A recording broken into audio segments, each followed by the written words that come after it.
আগুনের লেলিহান শিখায় পুড়ে চলছে একের পর এক বনাঞ্চল।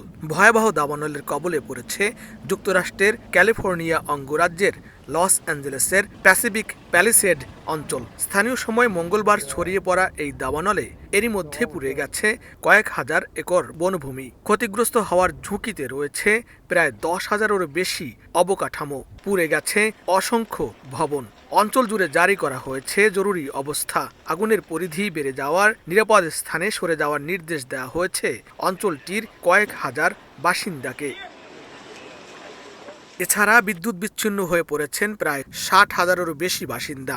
বাতাসের তীব্রতা ও আগুন আরও বাড়তে পারে বলে আশঙ্কা করছে যুক্তরাষ্ট্রের জাতীয় আবহাওয়া দপ্তর। দ্রুত গতিতে আগুন ছড়িয়ে পড়ার হুমকিতে রয়েছেন পার্শ্ববর্তী অঞ্চলের বাসিন্দারাও। We are not out of danger.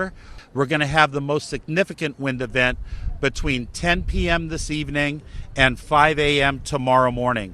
So it's incumbent that everybody have a wildfire action plan for their home. তবে এখন পর্যন্ত হতাহতের কোনো খবর পাওয়া যায়নি বলে জানিয়েছে স্থানীয় কর্তৃপক্ষ।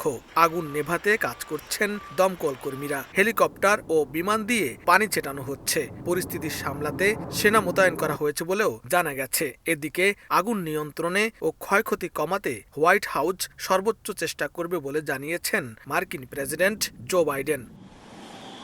আগেই তীব্র ঝড় হওয়ার সতর্কতা জারি করেছিল স্থানীয় প্রশাসন।